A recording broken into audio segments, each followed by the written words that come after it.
Welcome, everyone. I'm Alicia Holland, an associate professor in the government department, and I'm thrilled to be your moderator today to continue our discussions of how COVID-19 is impacting Latin American politics and society. And today we're going to be considering the social welfare response to COVID-19, both what governments have done and then what the pandemic has exposed about the future reforms needed to strengthen social safety nets. I'm joined today by my two co-hosts. So first, Steve Levitsky, known as the Jefe Maximo Comandante, or the director of Dr. Class, who has a brief apology for everybody. Yeah, no, I just want to apologize on behalf of Dr. Class for the total lack of gender diversity on this panel. We try to uphold high quality standards and we just could not come up with a quality male candidate, but we will, I commit Dr. Class to doing better next time.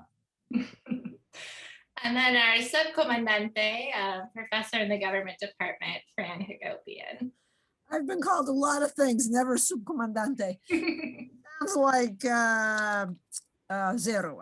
I'll be uno, I don't know. Anyway, welcome everyone. It's a pleasure to have you all here. Great. And now before I introduce our panelists, just a little bit of housekeeping. So first, we'd love to hear from you all during today's presentation, but the commanding powers have silenced your microphones. So you can submit your questions in English or Spanish through the Q&A tab at the bottom of your screen. And we'll be collecting all the questions to ask after the presentations. Just a pro tip, feel free to submit questions during the panel itself. The earlier you submit them, the more likely we are to see them and incorporate them and pose them to our panelists. Second, we are recording today's webinar and it will be available on Dr. Class's YouTube channel shortly after the events. And last in the chat, you also can find links to the Dr. Class online calendar, which has info on upcoming events and the continuation of this seminar series. So now let me turn to our lineup for today's talk. So we have three tremendous panelists in this powerful all-women's panel. So first, we're going to hear from Marcela Melendez, who is the Chief Economist for Latin America and the Caribbean at the United Nations Development Program. And before joining the UNDP in 2019, Marcela was the partner and director of Econ Estudio, a Colombian consulting and economic research firm. And I'll tell you from personal experience that every time I have wanted to work on an issue related to Colombian politics or public policy, I would find that Marcela and Econ Estudio had done the best reports and gone through the task of painstakingly putting together data from lost PDFs and closed agencies. So this happened to be on the informal sector, on infrastructure, and now I am sure that Marcela is bringing the same care and incredible policy research to supporting the UNDP's decision-making across Latin America. We're very happy to have Marcela with us. And the next, we're going to hear from two scholars who we invited because they separately were working on fascinating projects around government responses to COVID-19, but have since joined forces to write a book on the topic. So they're going to give sort of parallel presentations, building on their research together.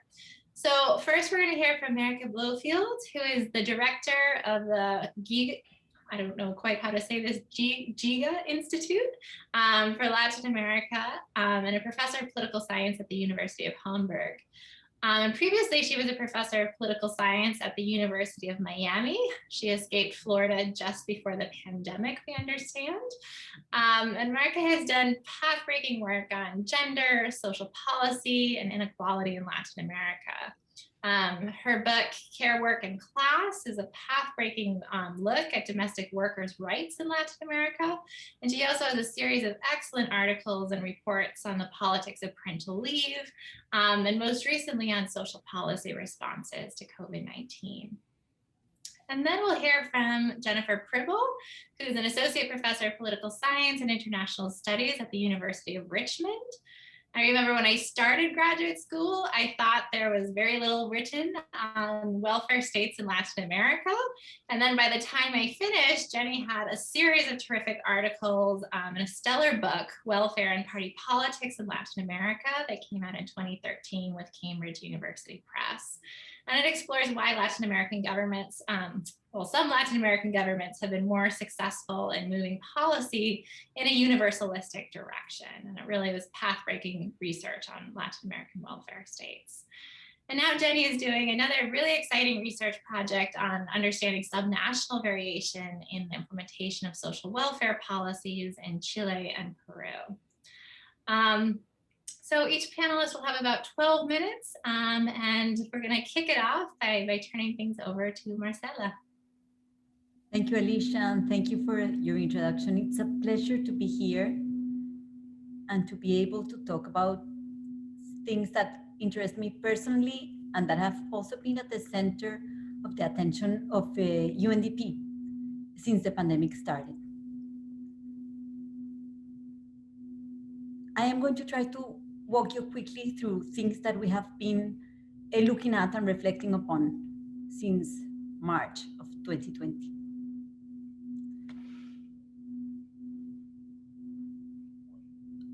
The pandemic basically has affected workers who have lost their jobs and income because of the social distancing measures that we have had to impose.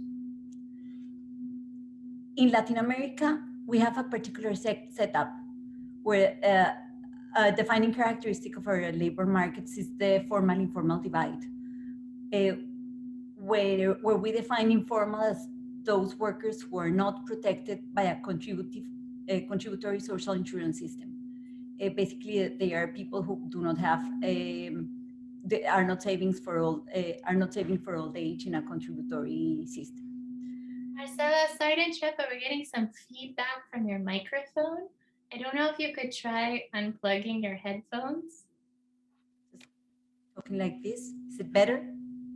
No, that's not. Oh, yes. My internet, it's been bothering me.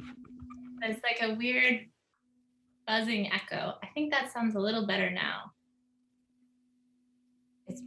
Yeah. I don't know what kind of, it's probably some noise from the street. Okay, all right. Sorry, I just wanted to try to improve it, but it's all right. We can hear you.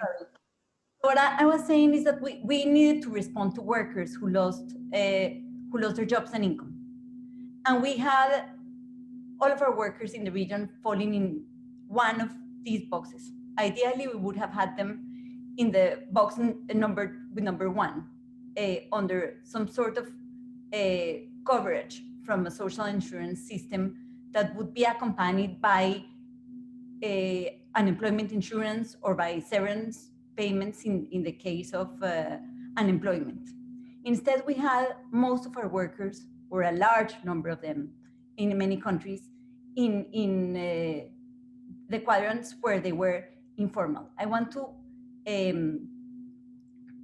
underscore that formality in Latin America is not equivalent to non-poverty. We have people who are poor and formal, and we have people who are informal and not poor. So there is no perfect symmetry. And we do have, aside of precarious social insurance systems, what we're calling social assistance, that are basically all those efforts like cash transfers programs that are aimed at preventing people from falling into poverty. When the pandemic came, our setup was unbalanced in the sense that we had a lot of people over here, and we had our cash transfers programs targeting poor households, not necessarily workers who lost their jobs. Some of the workers who lost their jobs were here, but some of them were here, and that's part of the problem that we're facing.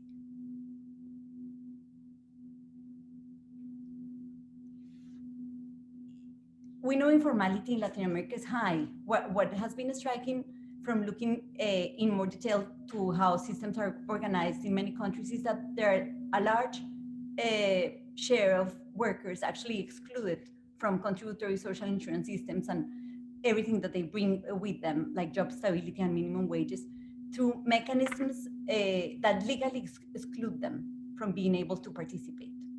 So for instance, in Honduras, 82% of workers are legally excluded. Sometimes this happens because rural workers are not allowed to participate in a contributory system. And often it happens because we use minimum wages as a threshold for entrance into contributory systems. When the minimum wage is set up in a way that it is high relative to the income, the labor income of a large percentage of the population, as is the case in Colombia, for instance, where 51% of workers earn a labor income that is below the minimum wage. By definition, they are left out of the system. So there's a lot of people who were invisible to the authorities because they were just not registered anywhere. They were not poor, and because of that, they were not captured by our cash transfer systems and our like social assistance schemes, but they were not formal and they were not registered anywhere. So what happened is that Latin America had to make a huge effort. This is how cash transfer programs looked before the pandemic. So we see that while in some countries coverage was high, look at Bolivia, in terms of the number of households that were being reached, in some of them, these type of programs were basically non-existent or had a very, very low coverage. This is how we were organized before the pandemic started. Countries responded by making an enormous effort. 21 countries created 37 new programs. 7 programs expanded 17 of their cash transfers programs vertically, in the sense of increasing the amount that they were giving to households.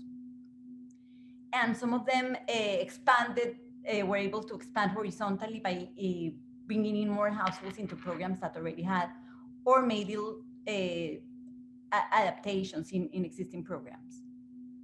What is painful is that we did all these without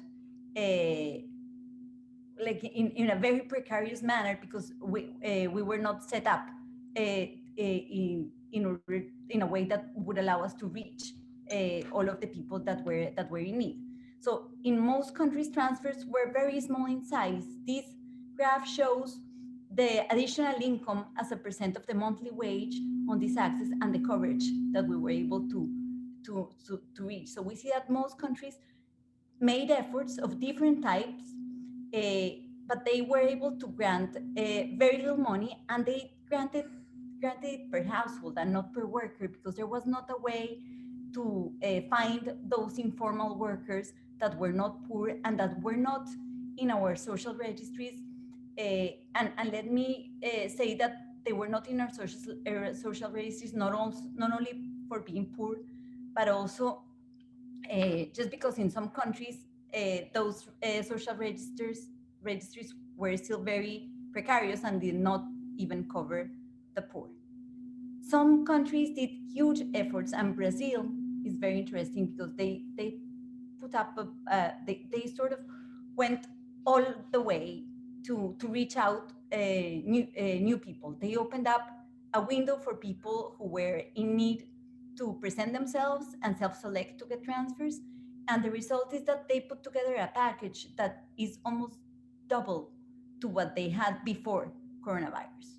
The question here in the case of Brazil, where basically the calculations of poverty decrease under this type of transfers, is how it can be sustainable. Because this precariousness of the way we were set up comes together by insufficient tax income and with fiscal difficulties. So countries did a very heterogeneous levels of fiscal effort. And the concern now is that some of these huge efforts that seem to have worked well are hardly possible to sustain if this lasts longer and until there is true recovery.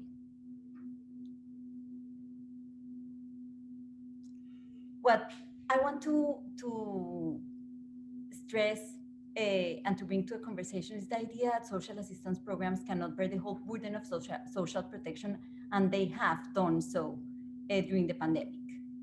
We need working social insurance systems that do not depend on worker status. like the ones we have in the region, we should be preparing ourselves to transit towards systems that will be not only universal in coverage, but funded by general taxes.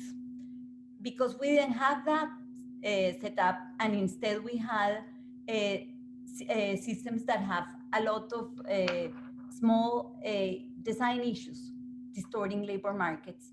We were faced with a huge proportion of workers that were completely invisible, as I said in the beginning, because they were not in any administrative registers that the government could use to find them, and that had no protection whatsoever. So the whole effort had to be done through these social assistance programs that we had in place. In the short run, because this is not over, countries must find a way to sustain and expand the fiscal effort they have done until now in order to prevent more households from falling into poverty. And we believe that should extend to subsidies to businesses to sustain employment. This has been, the support to businesses has been very small in Latin America. Most of the effort has taken the form of cash transfers. With regards to businesses, a lot of what we are seeing are supports given in the way of partial credit guarantees, hoping that using guarantees from the government, the banking sector will extend credit to businesses. But we don't see the money flowing there, and there's a lot of formal employment that we are losing because of that. In the medium term, however, countries must fix those design errors that are distorting labor markets, including those mechanisms of legal inclusion.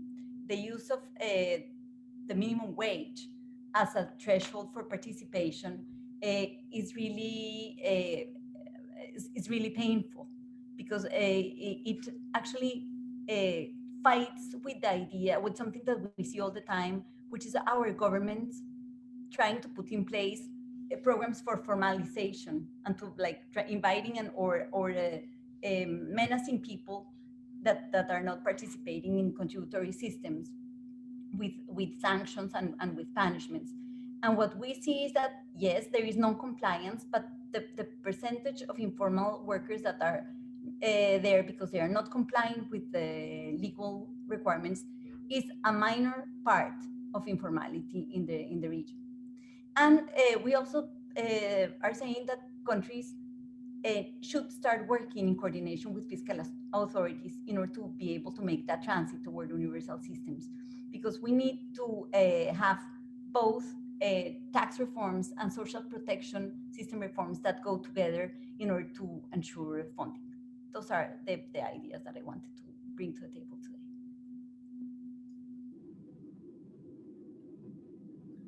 Wonderful. Thank you so much, Marcela. That was a wonderful overview of some of the challenges.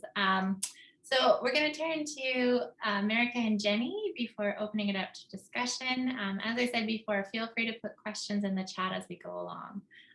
So I think Marika is going to kick off this joint presentation.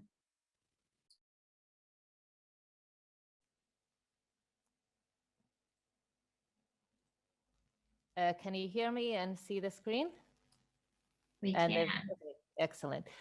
So actually this presentation, I think, dovetails very well and unplannedly to Marcela's discussion. So I'll pick up on and continue on the discussion specifically of social protections and cash transfers. So we will be looking at cash transfer policies in Latin America. It is a joint project that I'm working now with Jenny Preble, and there's a third co-author who's actually an attendee here, but will not be presenting, Cecilia Gianbruno.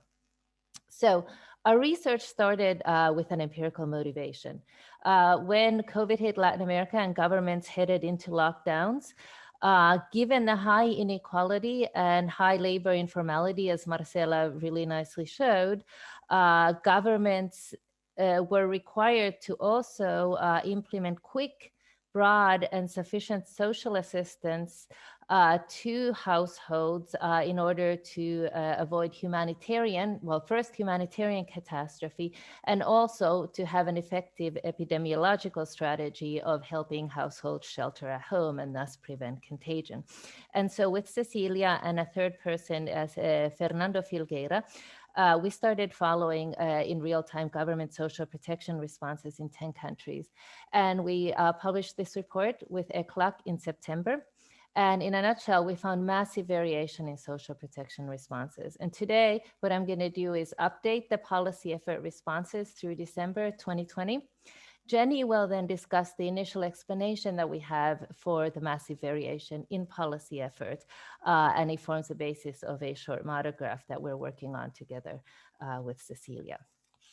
So in terms of social protection responses, the context was, and as Marcela already discussed, governments basically had three groups of households to reach. Those in traditional contributory social security, and they had a bunch of ways to do so through subsidies, credit to companies, bolstering unemployment insurance, and so on. If you have questions in Q&A, I'm happy to discuss them.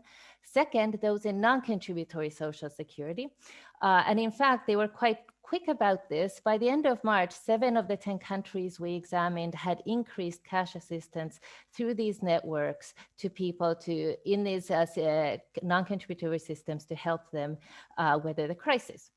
The informal households, as we ended up terming them, who fell in between, like were neither in one nor two, were the real challenge, because their labor income indeed was linked to the informal sector, as Marcela mentioned, but they were not part of the social protection system. And as the crisis dragged on and the economies came to a halt, they faced devastation. And so governments through April and May, to varying degrees, started reaching out to the informal sector.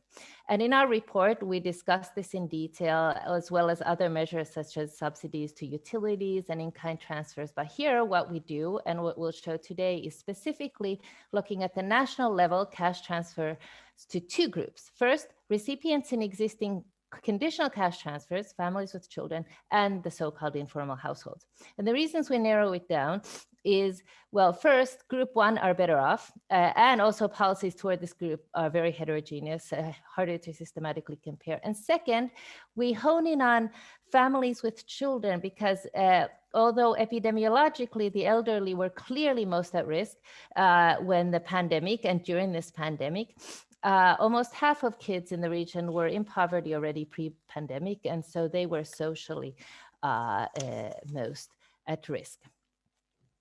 So we started following cash transfer effort across groups and countries. And as we followed it in real time, we followed a plethora of measures that Marcela also mentioned, the number of measures that governments implemented. And interestingly, many governments declared that they were doing more than any other country in the region. And we wanted to figure out a way to systematically measure and see if they actually were. And we came up with these measures of breadth and sufficiency. So for CCTs, we looked at the share of all children covered in the measures.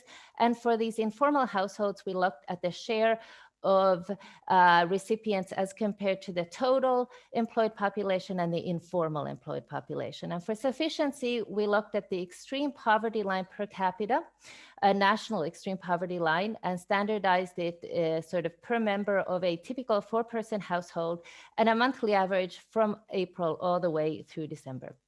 And these are the results. And this I have next to PowerPoints with lots of empirical detail, but to preview on the dimension of breadth and sufficiency in a 3x4 table, this is what we find. Like Marcela, if you saw in her graph too, Brazil and Chile were the high performers.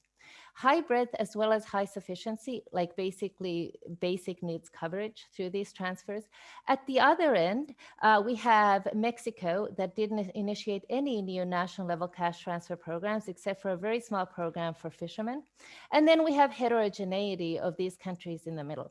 And let me say just a few words here, this column, and I think here is a very interesting distinction. This high breadth column, these countries, the transfers were of varying sufficiency, but very importantly, they all instituted demand-driven mechanisms to reach to the informal sectors where households who had lost their income or individuals were able to self-identify and apply and receive, be eligible for some kind of assistance. And then they got that assistance to varying degrees. And however imperfect, these countries basically instituted some kind of temporary social protection floor. Here we have a hard qualitative distinction, and these countries, Colombia and Ecuador, both instituted programs towards informal households, but they had a predetermined number of eligible beneficiaries. They came up with them through their existing databases, and households and individuals could not self-identify and apply. Basically, we'll call you, don't call us. And then you have Mexico. So moving on to showing the empirical effects. Cash transfers to existing CCT recipients, so families with children. Here you see the social protection infrastructure before COVID hit. The orange line here is the share of under 18-year-olds who are covered in these programs. And the blue graph is the share of the national urban extreme poverty line per capita for a family of 4 with 2 children. And so you can see, for example, that Bolivia has high coverage, very low sufficiency. Uruguay has high coverage and sufficiency, and the other countries are somewhere in between. Here you see the insufficiency of these cash transfers through December 2020. And you can see Brazil and Chile are the high performers, Argentina and Uruguay moderate, and then some countries increase. Costa Rica, Ecuador, and Mexico do not increase the sufficiency of the cash transfers.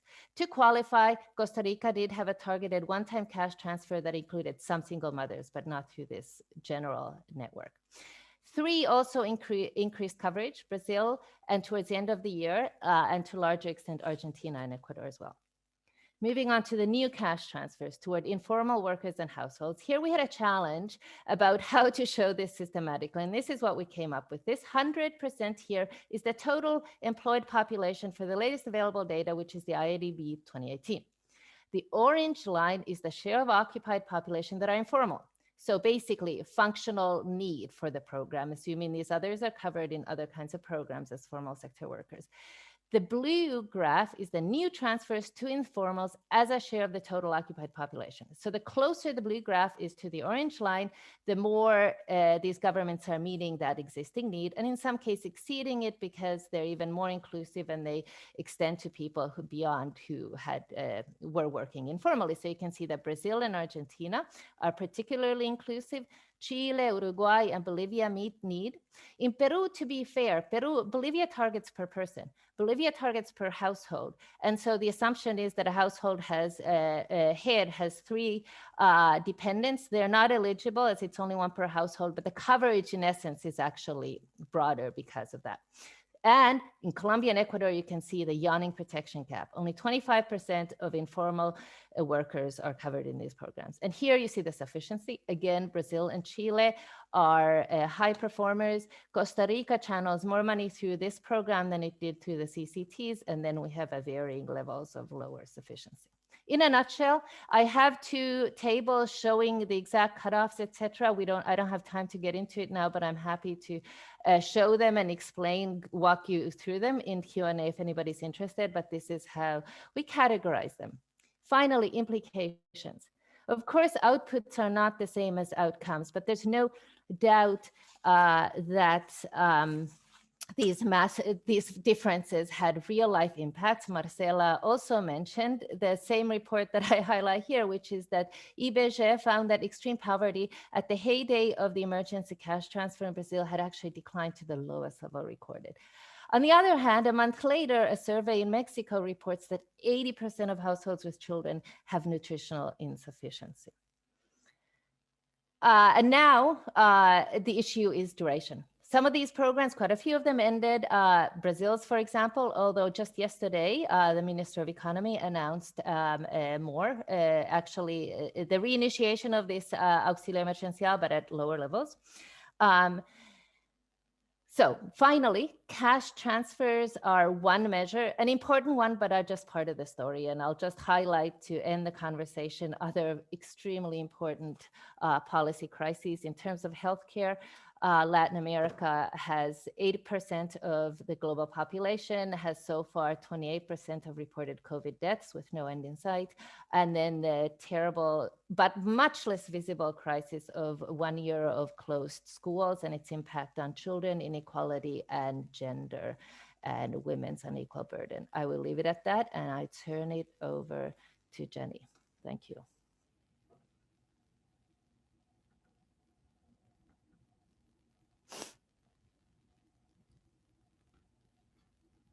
Me.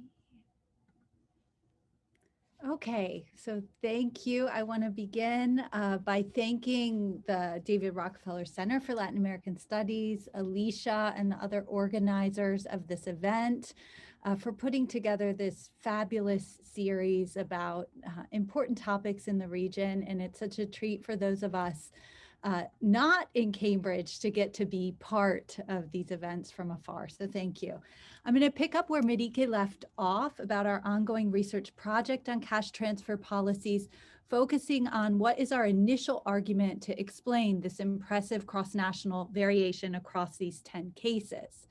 The project has been very inductive up into this point. And so these are the initial patterns and trends that we observe as we've worked through press reports, government documents, and an initial set of interviews via Zoom. So of course, with 12 minutes, I will necessarily be very brief with 10 cases, but I'm more than happy to provide detail and Marique as well in the question and answer.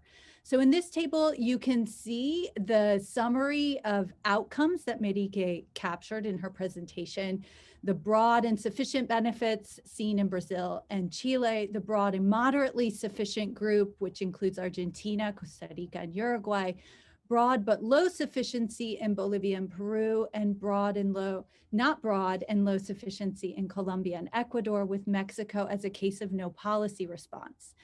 In the first column, you can see what are the variables that we focus on in our analysis. The first being the competitive environment.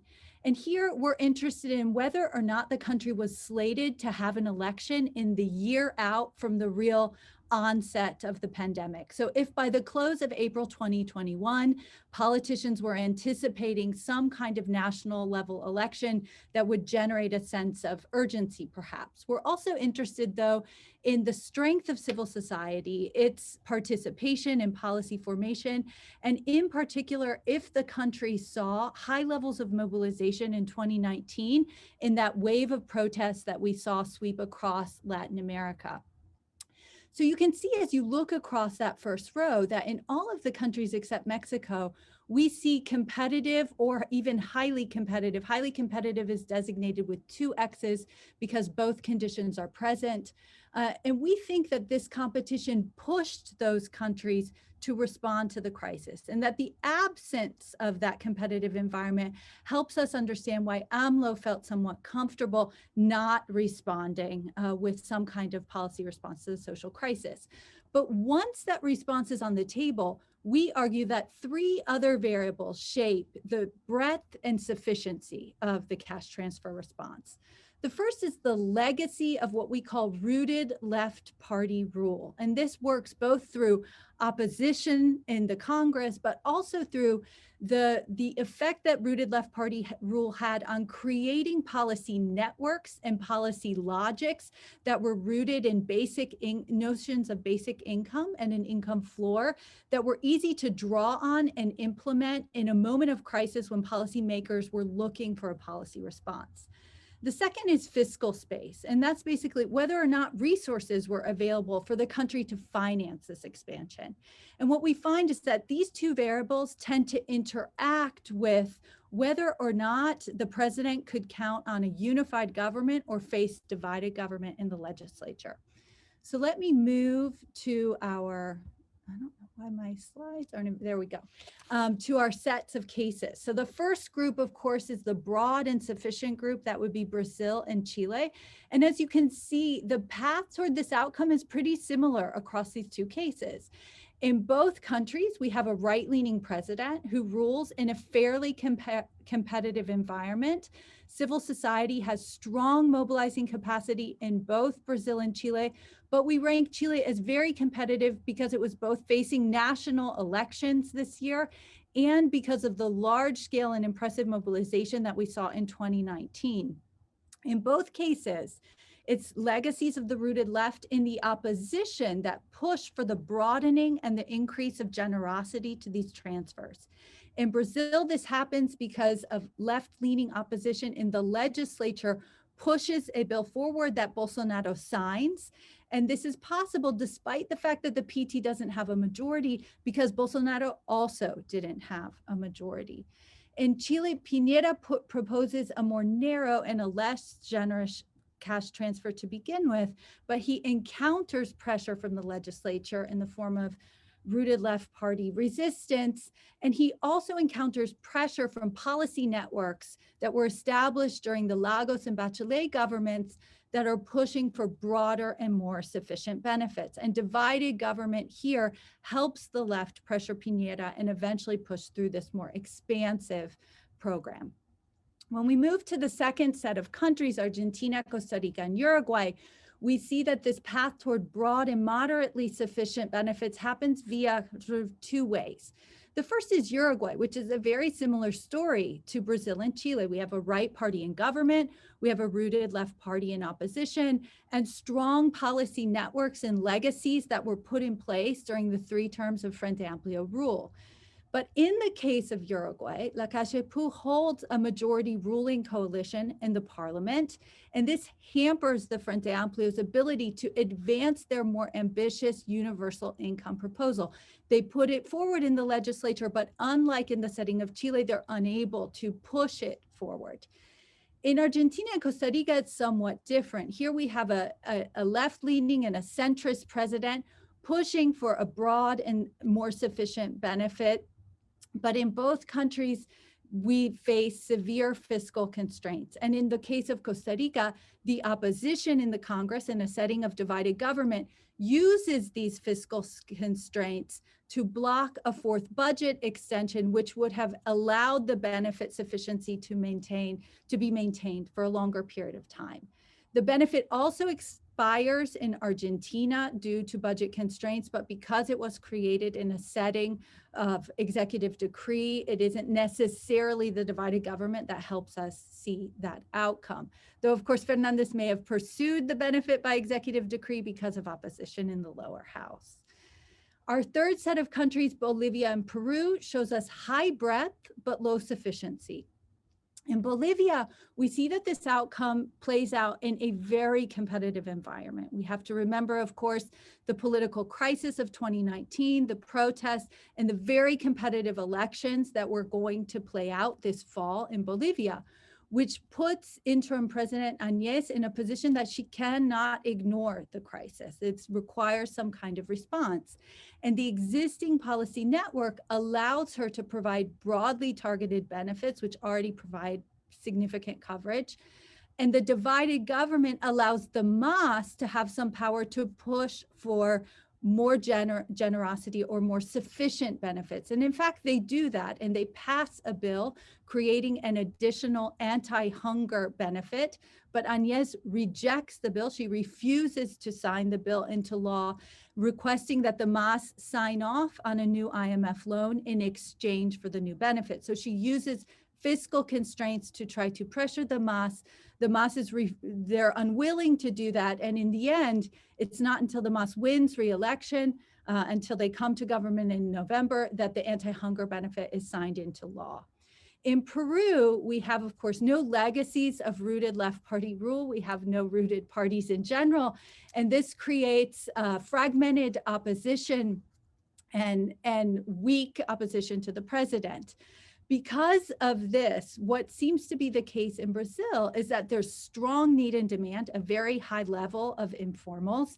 It's a very competitive environment in that the political system is fragmented, but they're facing elections and there's a legacy of mobilization.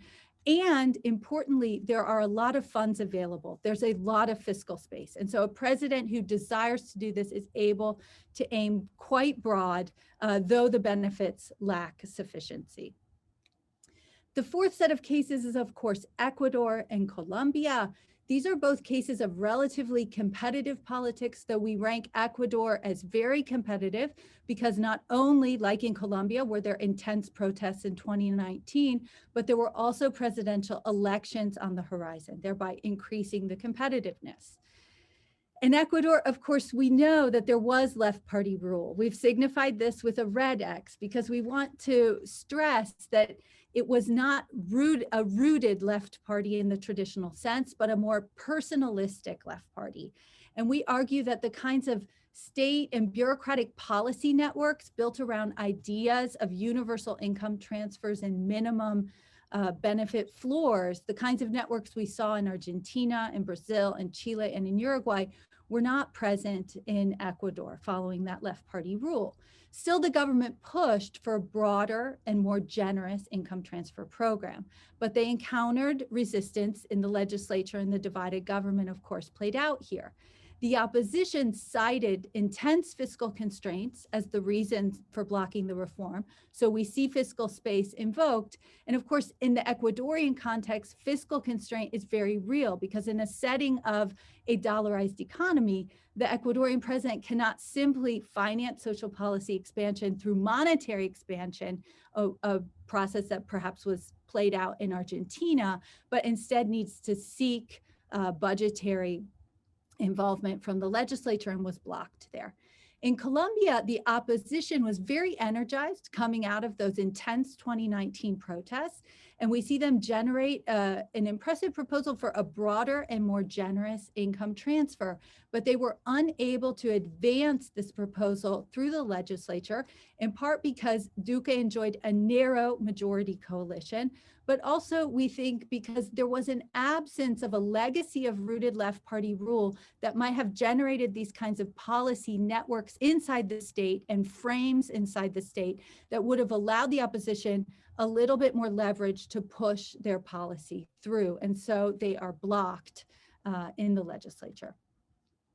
And our last case is the only example of no policy response. And the Mexican story is a complicated one, right? Because in a sense, to explain why AMLO fails to spend money or why he seems so wedded to austerity and so unwilling to spend money, we might need a kind of individually based or psychological analysis. But we still think this set of variables helps us explain or helps us understand how AMLO gets away with it or how he's able to do that despite a very significant social crisis. First of all, we see that AMLO faces a relatively low competition environment, low because national elections were not on the horizon until this coming summer.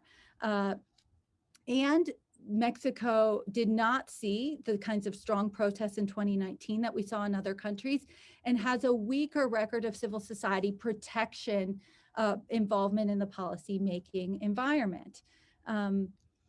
Finally, Mexico never had a left turn per se. So we do not see the involvement or the creation of these policy networks as we saw inside the state, as we saw in other countries. And while it's true that AMLO is ostensibly from the left, center left, we draw on the work of Sanchez Talanquera and others who note that Morena is not a rooted left party, but rather a personalistic vehicle for AMLO, and that the organizational elements that were present in the PRD have largely been weakened, and those organizational elements might have been what could have pushed a proposal forward, but they were absent.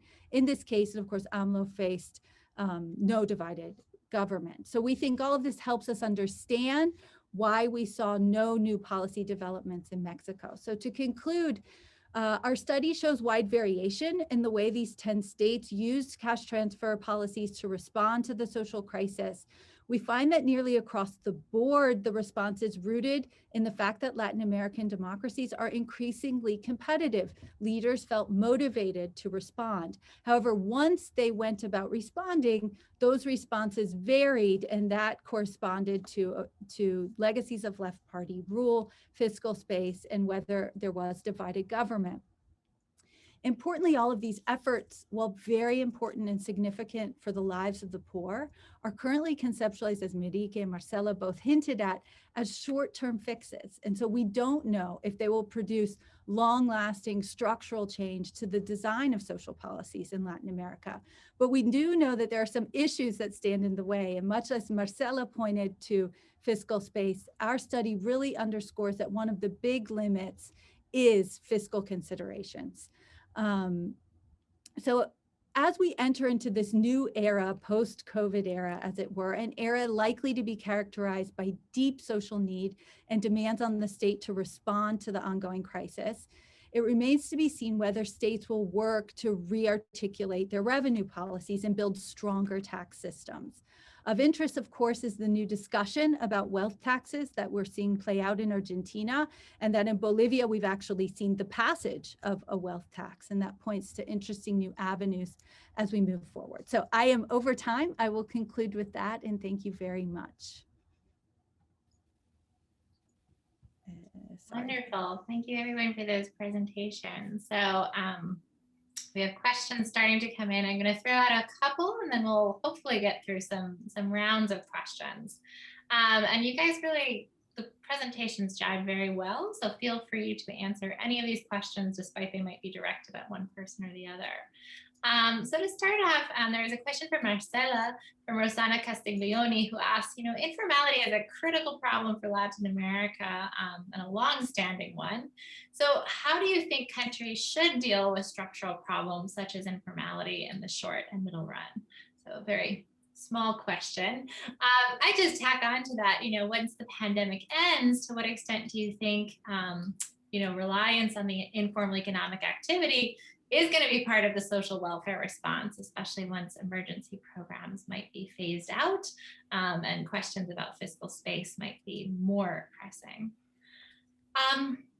The second question, so one of the striking things about COVID responses in Latin America and honestly globally is the reliance on cash transfers as opposed to other forms of social support and other ways to strengthen the welfare state. So Marcela, you brought up the topic of business support. We often think of business as such a powerful lobby in Latin America. So was there political pressure to do more to support business? Was it the informal nature of business that constrained government's ability to respond through more direct business supports? And to Jenny and Marieke, I think the question really is, to what extent do you think that cash responses map on to other forms of strengthening of social welfare, such as the types of healthcare coverage that people access during the pandemic or that we might predict going forward? Third question to throw out there for both of you is that, you know, you underscored that in terms of the coverage issues, one of the main issues was how do you actually identify these segments of the population that need help? And Marieke and Jenny stressed that some countries were successful when they used mechanisms where people self-identified and registered. But why did some countries avoid that sort of demand-driven registration process? Marcela, do you think that the constraints in terms of actually developing registries were technocratic or ideological, or what do you see as the sort of challenge of using this demand-driven approach? And then I think that, let me just pose one more question. I'm sorry for the phone ringing in the background, which is really to ask you, and this comes from June Ehrlich as well, to what extent do you think the factors that you identified, Jenny and Marieke in particular, in terms of determining this initial cash response are going to predict duration and the sort of durability of welfare reforms in the future? So June put it, you know, is this type of help just increased clientelism disguised as pandemic aid, or does this actually signal changes that are going to be coming down the line to welfare states?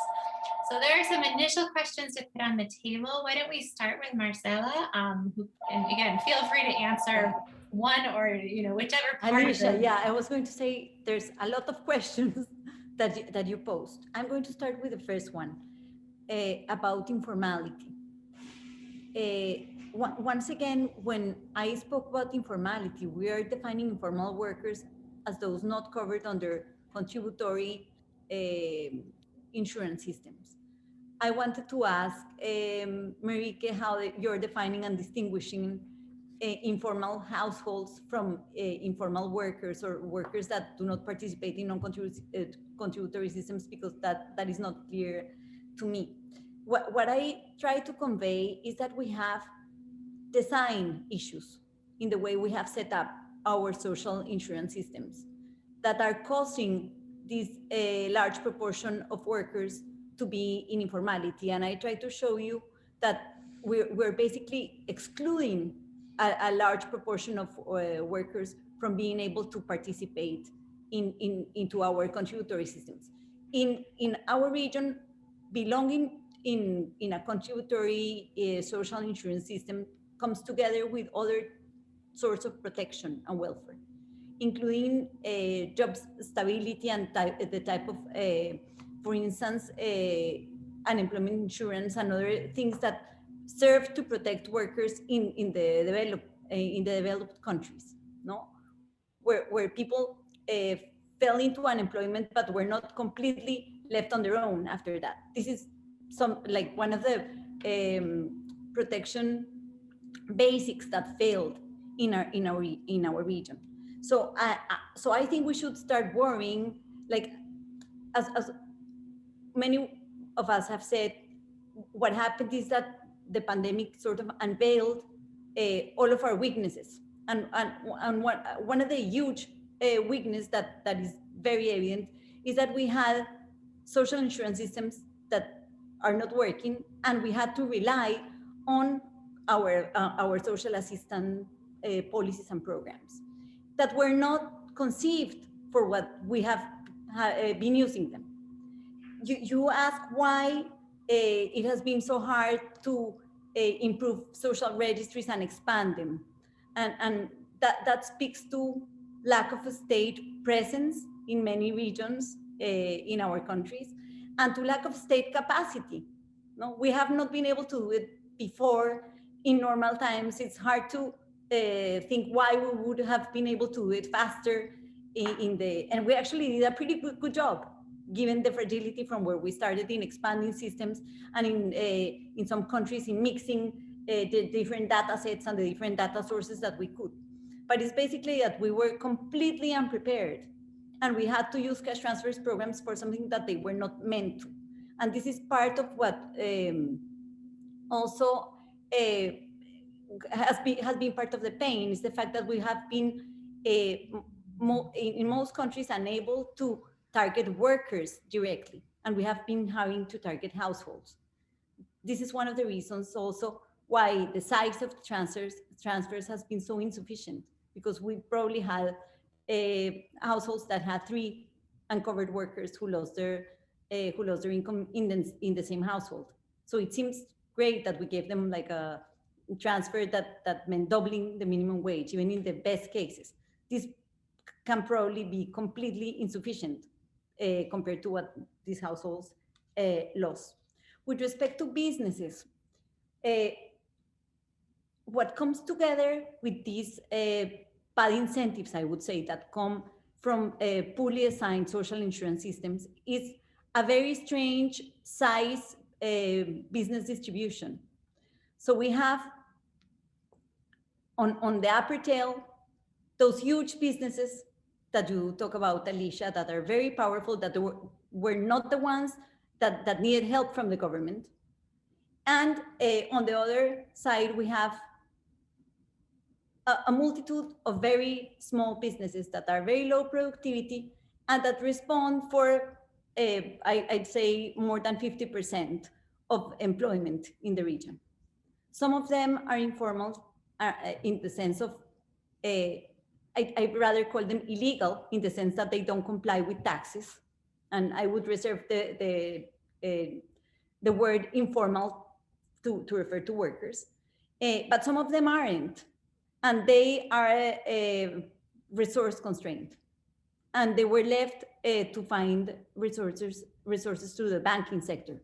And our banking sectors in most of Latin America are very concentrated and held by the large, like by the powerful businesses. So we have not seen in most places resources flowing as they were expected to flow through the banking systems. And there has been less help flowing in the terms of in terms of subsidies or direct transfers that would have been much easier. Just to close from what Jenny was presenting, you get the impression that everything had to go through Congress in order to get it, and that is not the case everywhere. There's a lot that governments could have done, like the executive could have done, branch could have done directly, and in some places, it's not that like expanding cash transfers programs or making fiscal decisions went through Congress sometimes and lost. They just never went through Congress. In some of the countries, like for instance, Colombia, I'd say there was just a lot of caution from the side of the government, a lot of orthodoxy in economics.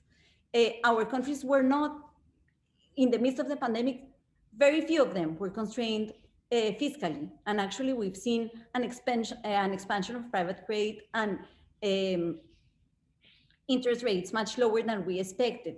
So it's more, what I find lacking is a decision to sort of break some rules and to think differently, understanding that this is a moment of crisis in which governments had to respond differently and still should in order to prevent something worse.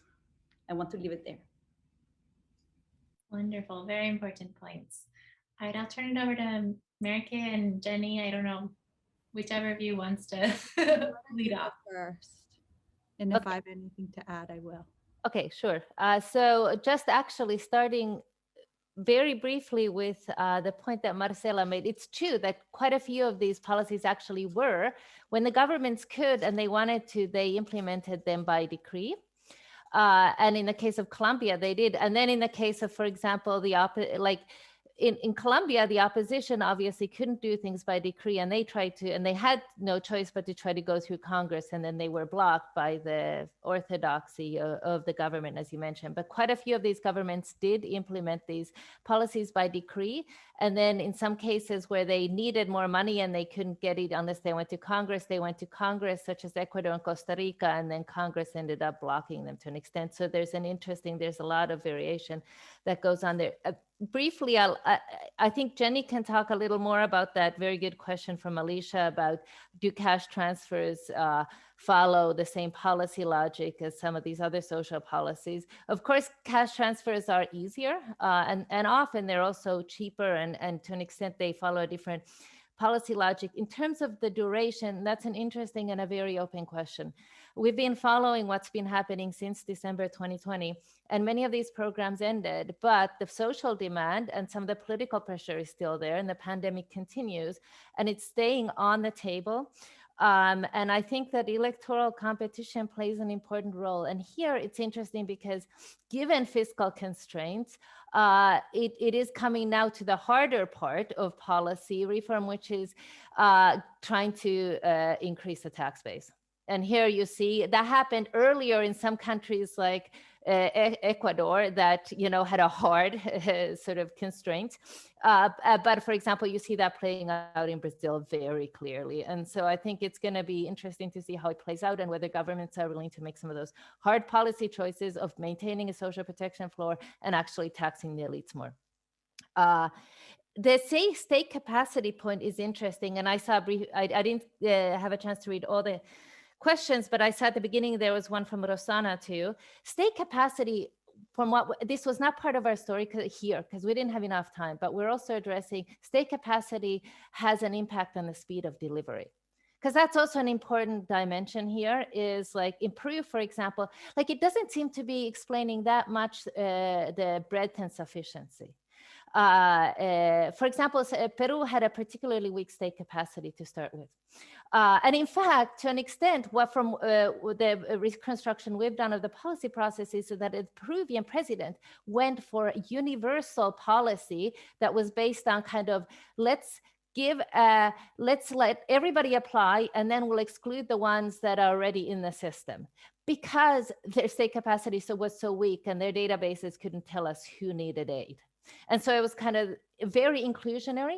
And the problem there was that it was very slow because of the weakness of the state capacity. The last 2.5 million households started receiving their aid only in mid-August, like 5 months after the pandemic started. But the breadth was wide. So I think there's a state capacity story there on the issue of speed of delivery.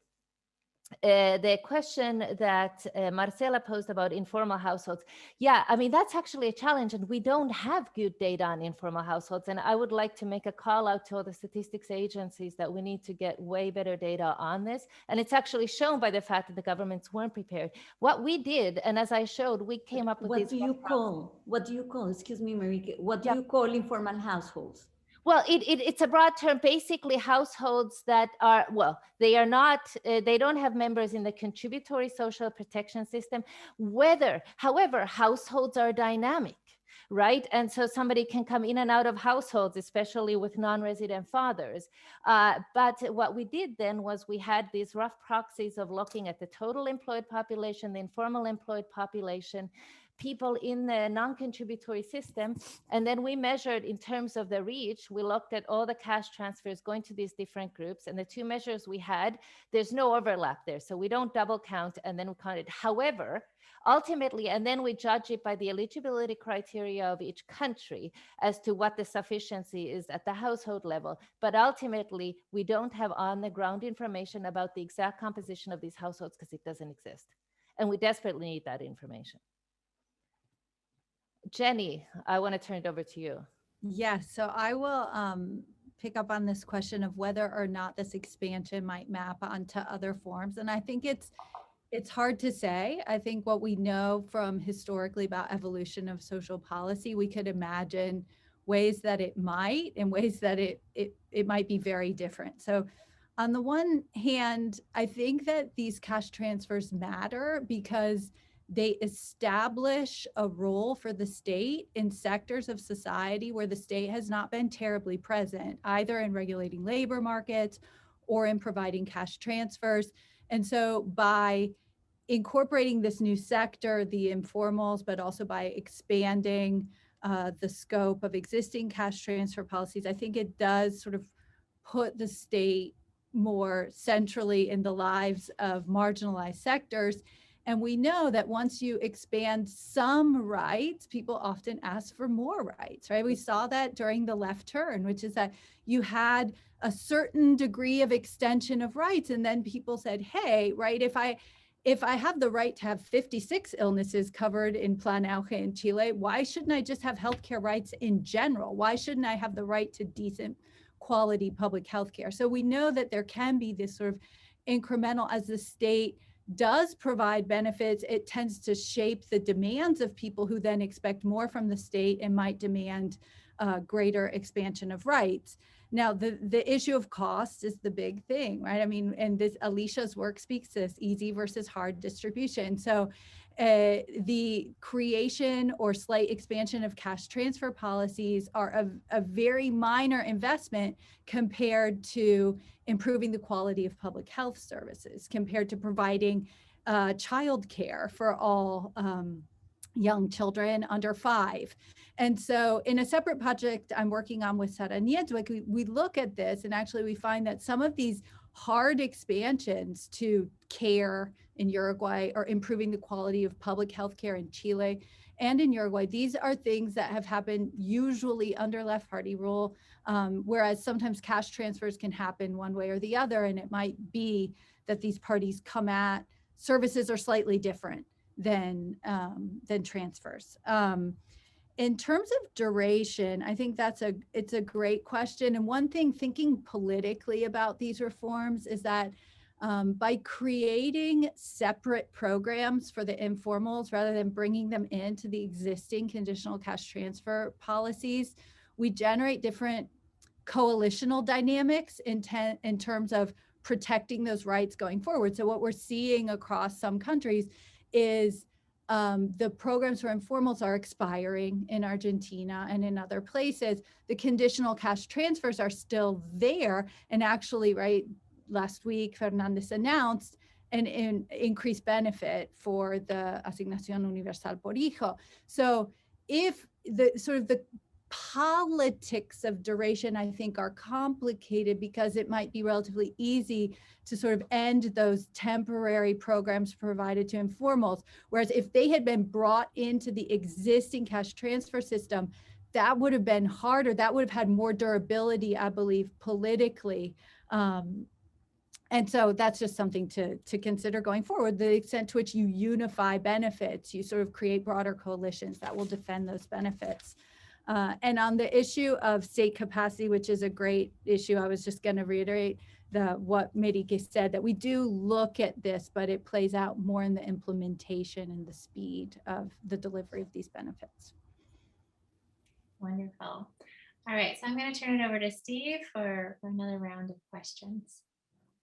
Okay, thanks, guys. We have a bunch of really good questions. A couple of the questions that I guess these are mainly for you, Jenny, or this one is, have to do with this kind of complicated variable of rooted left and the legacies of the rooted left. There were a couple of questions about exactly what that means and what the mechanism is.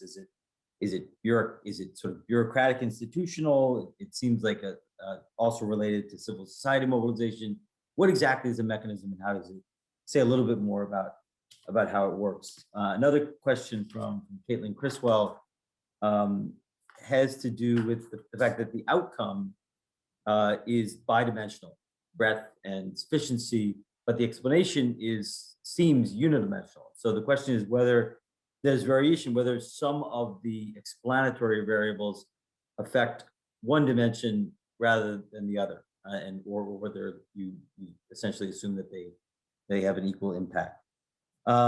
Question from Juan Diego Prieto is the one innovation of the pandemic response has been the spread of non-conditional transfers, and asked whether you guys think this innovation is likely to stick, or we'll see a sort of reversion to largely conditional transfers. Another questioner asked whether you observed any gendered effects of the expansion of cash transfer in the COVID era.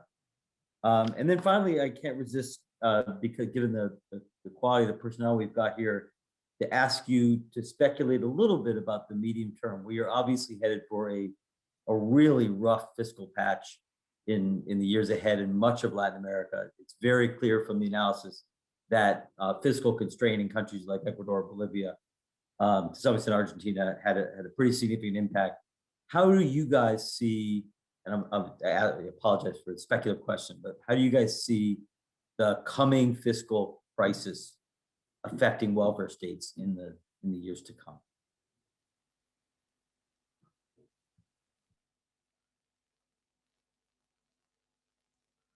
Oops, why don't I go in the same order? Shall we go in reverse order? So I'll go first, or do you want? Sure, go for it. Looks like Marcela wants to start. Marcela, do you? Go ahead. Okay. So the issue of rooted left, that's a great question. And this is very much a work in progress. And so we would love feedback on this point. So first of all, what do we mean? We actually looked at programmatic versus non-programmatic left, and a complication there, of course, is the case of the Peronist Party in Argentina that has such a diversified portfolio of linkage strategies, some of which are programmatic and some of which, as Steve's work has, informed us, are not programmatic. And so that didn't seem like perhaps the best difference that we saw playing out here. What we mean by rooted left is a left that has sort of a base in society and is not driven by charismatic, personalistic appeals. And why do we think that matters? We think that matters because those lefts during the left turn tended to produce policy reforms that were more squarely focused on issues of equity and perhaps moved welfare states slightly more in universalistic directions with broader coverage of benefits and this idea of benefit floors. So this left sort of over time, we saw the evolution, and we see this in debates in Argentina, debates in Brazil, debates in Chile and Uruguay. We started to see policy networks where there were debates about this notion of a universal basic income or a basic income floor. And these networks were sort of inside of the state. They were technocrats and experts who were working on this issue. How would you do this? What would it look like inside of our country? How would we roll it out? And then we have a crisis, right? And it's a crisis unlike anything we've seen, where from one day to the next, we need to respond. We don't have time to call in the experts, contemplate 10 different policy designs, evaluate. So to the extent that those frames and that logic had been developed and thought about and was there, and policymakers could reach out and draw on it and incorporate it, we think that it shaped these responses. So the mechanism is the rooted is sort of the character of the left. Of course, I have a horse in the game with character. And then the mechanisms are the networks. In terms of this interesting question about, does one of these variables shape breadth and another one shape sufficiency? That doesn't come out in our analysis. I'm going to let Marique speak to that as well. I think about the two cases where we have low sufficiency, Colombia and Ecuador, that happens via the divided government and a president who's very orthodox and reticent to spend, in the case of Colombia. And in Ecuador, maybe via the divided government as well. So maybe there's something there about divided government, but there's fiscal space in Colombia and there isn't fiscal space in Ecuador.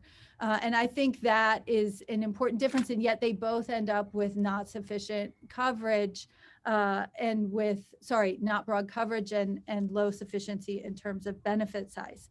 So I'm not sure that we see clear divisions there.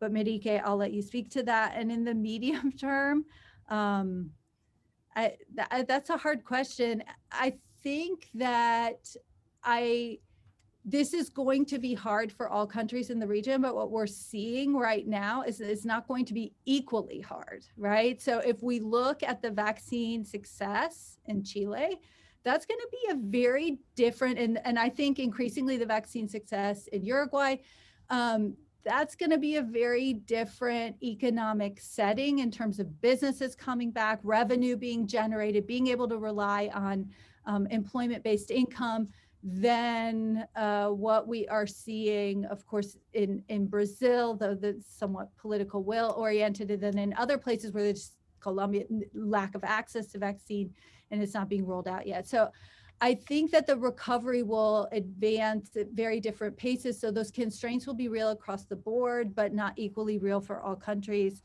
But I think the pressure will be there to need to roll back state expenditure. And that is politically super complicated in a setting of rising social demands, in a setting where protests were cut short by the pandemic, right? These massive social protests in a setting in Chile where you're rewriting the Constitution.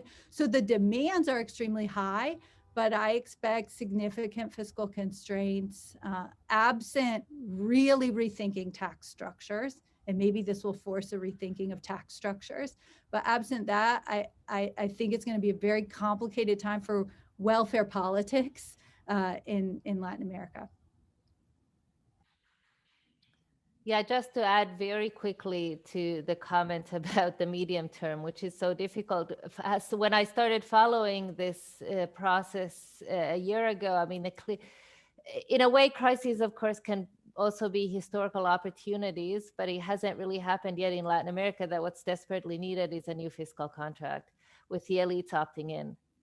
And you know, external shocks can sometimes do that, but it hasn't unfortunately happened yet. So you have this social policy expansion through the easy ways, but the hard way of like really opting in and not going for private solutions Now, I mean, you can see actually Bolivia and Argentina are trying to, we'll see what happens. Yeah, it's an open question.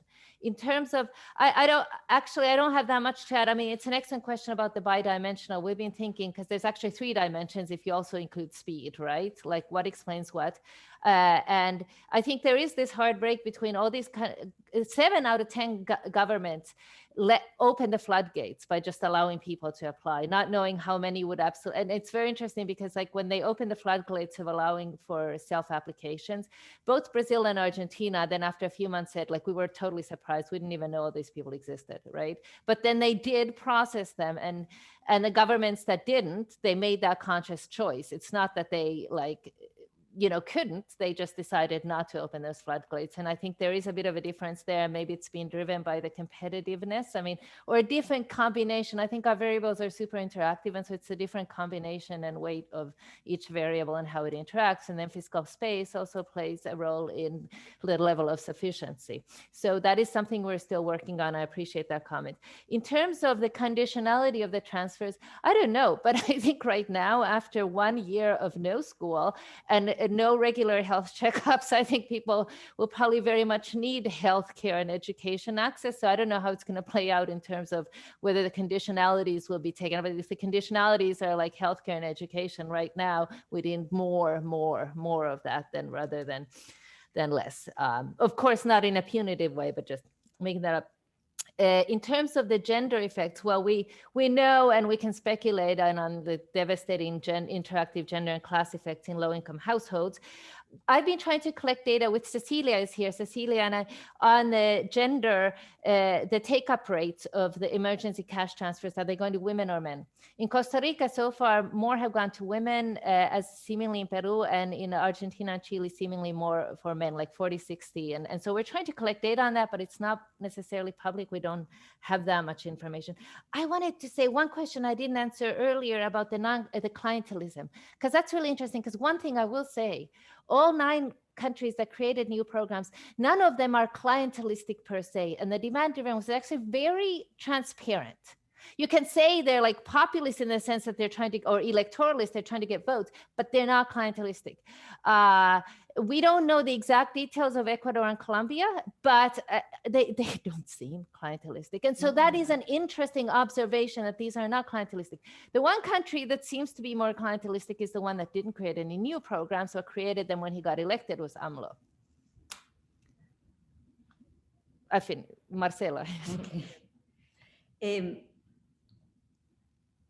Let me see to what I want to react. Just one thing, I agree that there is a lot of a weakness in state capacity that is showing during implementation, but I'd like to insist that it's also behind the way we were able to respond in many countries. And I think you have a sample of countries that are probably some of the ones that have a better setup in terms of their institutions. Fair enough. We So- don't include much as central. No, You're absolutely right. like I showed you the reach of some of the cash transfers programs in many of the smaller countries. And they were like below 5% in many cases or non-existent. And this usually comes paired to the total absence of censuses and of any sort of data from where to start. So Alicia, imagine Haiti.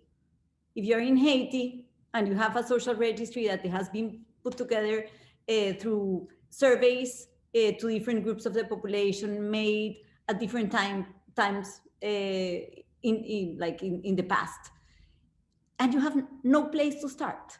And this is the story of many of the countries in the Latin American and the Caribbean region. So there is something there too. With respect to sustaining cash transfers, I think countries must be thinking about how to sustain these programs of non-conditional transfers, and they should be sustaining them for a while. Because my greater concern is that if we are not generous now and take risks in terms of what we do with our fiscal constraints, we're going to be breaking more productive tissue, and we're going to be it's going to be much harder to recover. I am sort of optimistic in the sense that I think once we're vaccinated, I think it's all related to vaccination. But as soon as we're there and we can start living normally again, I think that the economy everywhere is going to start again, because this is not an economic crisis that has a structural cause. It's an economic crisis that was caused by a health crisis. No, so once we have the health crisis under control, the rest of the things should come together. And I think we just need to hold on to what we're doing as long as possible in order to prevent a larger breakup. So there comes like the conversation about fiscal capacity. And I am not yet seeing it. And I wanted to say this, like countries like Argentina and Ecuador restructured their debts, and they managed to do it. And like, they're not the same story, but they created some space there. The largest concern is that credit ratings may fall if we expand expenditure without having some sort of horizon as to how we're going to pay for that. So that's where tax reforms come into play. And I understand it's not a time to be speaking about higher taxes right away, but I think, I hope that the crisis will result rapidly into a conversation about tax reforms, looking to the future, so that you can increase expenditure right now and give the credit rating agencies the signal that this is going to be a responsible expenditure and that it will be repaid eventually. But I think we should, like, those fiscal rules, is that how we call it? Regla fiscal in Spanish, those constraints that we have put together that make all of the sense during normal times, they have to become flexible now, and they should be becoming flexible, because the pain we're going to get from not being flexible at this point with expenditure is going to be much worse. I foresee, as I said, I'm not so worried about the economy restarting again. I am much more worried that we are going to come out from the pandemic with much more unequal societies than we already have. Latin America is the second worst region of the world in terms of the inequality it has been living with, despite progress at the beginning of the century.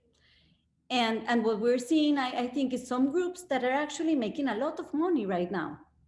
And on the other extreme, some groups that are completely going to be left out.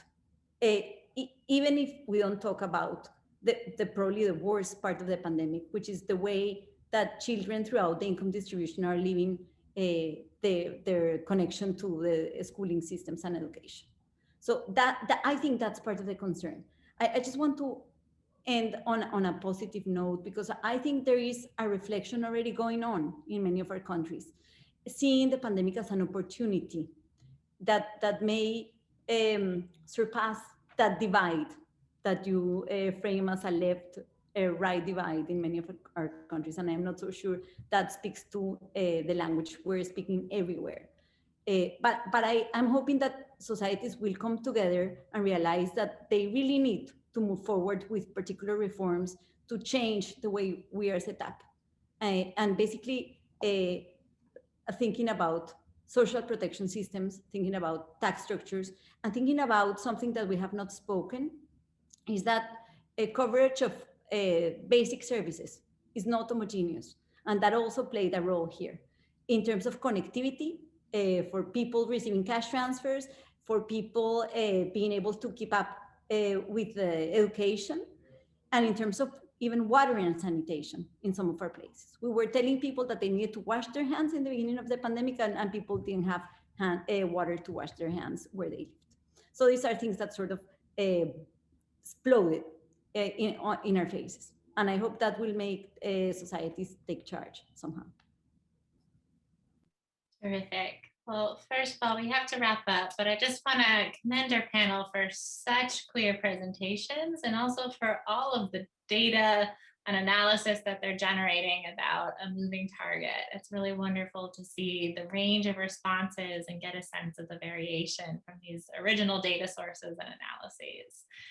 Second, it's clear that we need to have you guys back, maybe next year, maybe in 5 years, given that everyone wants to know what's next, and hopefully this will be a continuing conversation, perhaps in person, we hope. And then last of all, we keep coming back to this puzzle of Mexico and why AMLO did so little. We'll be back here at Dr. Class on March 23rd to discuss Mexico under AMLO and perhaps get another perspective on Mexico's sort of outlier status in terms of social policy response. But next week is Wellness Week at Harvard. So please don't join us here next Tuesday. Take the day off to have a nice lunch, and we'll look forward to seeing you on March 23rd. So let's join everyone in thanking our panelists again for this wonderful discussion today, and see you on the 23rd. I don't know how we can be well without the Tuesday seminar.